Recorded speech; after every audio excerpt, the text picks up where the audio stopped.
Welcome to another exciting installment of a math video. I know you're really pumped. I'm excited to be here as well. This one will be a little bit longer than the last one. The content is a little bit tougher, so make sure, once again, if you have questions that you come and ask me at any point. It's really important that for this one we really understand what we're trying to do, which is multiplying and dividing decimals. For the first set of problems, I want you to always start with, and this is important that I want you to write this down in your notes, I want you always to start by estimating. It's important with decimal problems that we don't lose track of what answer we're trying to get close to. So for example here, estimating, I would say this is going to be about the same as 7 times 6. 7 times 6 is equal to 42. So I think it's important to make sure that when we do our problem, we remember our answer should be close to the answer of 42. Now, the process of multiplying by decimals, once you've done your estimation right over here, I want you to then ignore the decimals and treat the problem as if there is no decimal. Then, because we had one number behind the decimal total, I put a little 1 over here to remind myself we have one decimal place. So now we just multiply like we do any other multiplication problem. 1 times 7, 7. 6 times 7, but this is 60 times 7, gives us 420. Or some of you would just say 42 tenths. And it goes there. So our problem, we get an answer of 427. Now we need to reinsert our decimal. What you can do is you can remember the decimal point is always behind the ones place. So we need to insert that 1 back into where it started, so the decimal goes there. I personally like to look at my estimation and think to myself, if my problem is this, where would the decimal go that it would match my estimation? Well, I know that right there is the closest thing to 42. If my decimal was here, 4 isn't very close to my estimation, and 427 sure isn't either. So that's another way to remember where your decimal goes. Always remember, though, here, that pattern will also work. Starting here and moving 1 to the left, but many times students will forget you go left or where do you start. So I like to use that estimation to remind myself where the decimal should go. So let's try another here. The problem gets a little bit tougher. So we're going to, once again, we're going to estimate. And I think this is going to be close to the answer of 12 times 4. Well, 12 times 4 is equal to 48. So my answer better be close to 48. Now, once again, I remove my decimals. And I do my problem just like any other multiplication problem. Now I removed one number behind the decimal place here and one number behind the decimal place here for a total of 2 numbers behind the decimal place were removed. And so now I multiply. 1 times 2, 2. 20 times 2, 40. 100 times 2, 200. 40 times 1 is 40. 40 times 20 is 800. 40 times 100 is 4,000. And now we just add 2, 8,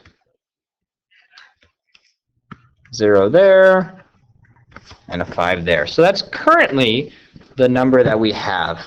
But we need to remember, where do we reinsert the decimal point? Well, we know that we have to move it back 2 places because we removed 2 numbers behind. So it goes here, and I move it twice, so it goes there. Personally, I like to look at my estimation and think, where should I put the decimal to get back to a number that's close to 48? Well, I know the decimal 50 is pretty close to 48, so the decimal would make sense right there. So there you go. That's multiplying 2 decimals. Dividing looks harder, but it's really not much more difficult than regular long division would be. For these sets of problems, This time we do not ignore the decimal point, but I still think it's valuable to get an estimation. So for this one, I'm going to go 4 divided by 2. That's pretty close to what we started with. Well, 4 divided by 2 is about 2, so that's my estimation for this problem. If you did 5 divided by 2, your estimation would be 2.5. That would also be just fine. For this problem, then, you write it as long division, but you do not ignore the decimal points. But the problem is, in division, this number cannot be a decimal. So what I want to do is I'm going to multiply this term by 10 to change it into 21.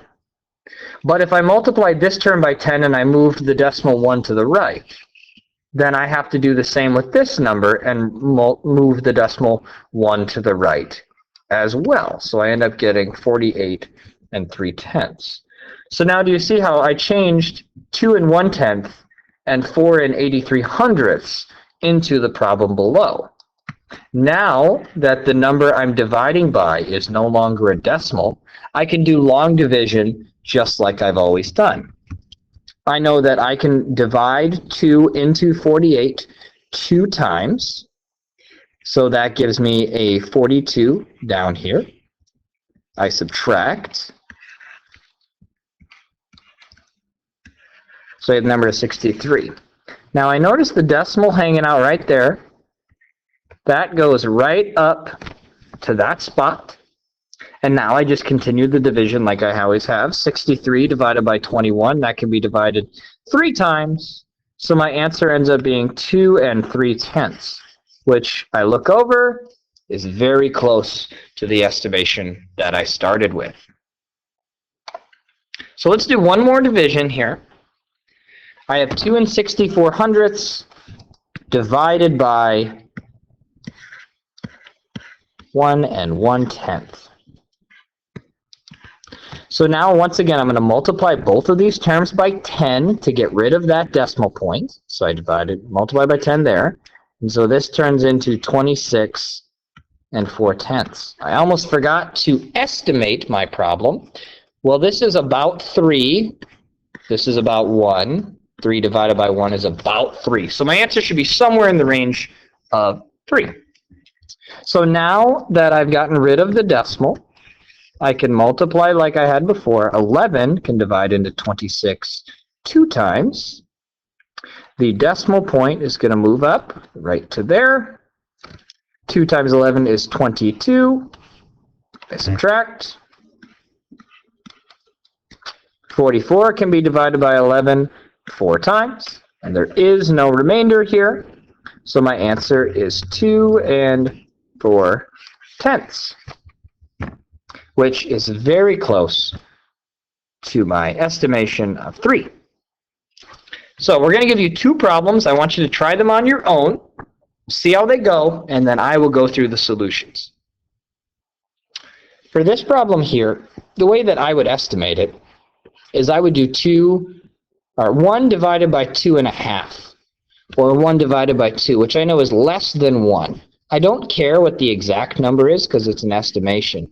But I know that my answer should be less than 1. So then I divide my problem.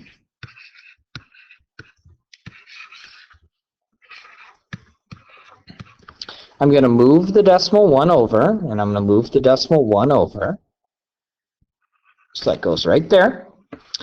25 can divide into 62 twice. Right there.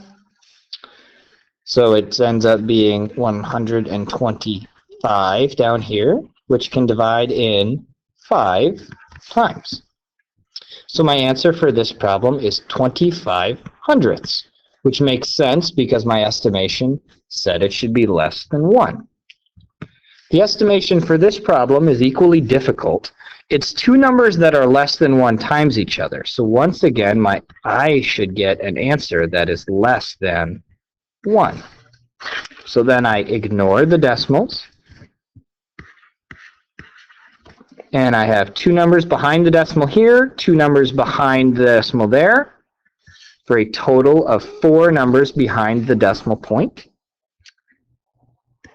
3 here, 6 there, 4 there, and 8 there.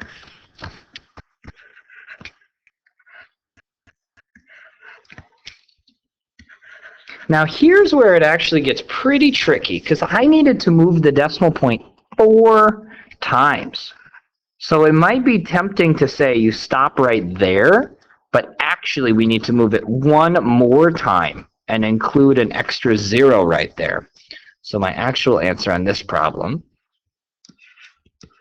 was this, which is pretty tough to read, but that is 803 10,000ths. This would be the point where I would accept 0.0803 when it becomes more than 3 decimal places. Once again, as always, if you have questions, let me know. There are notes posted on the website.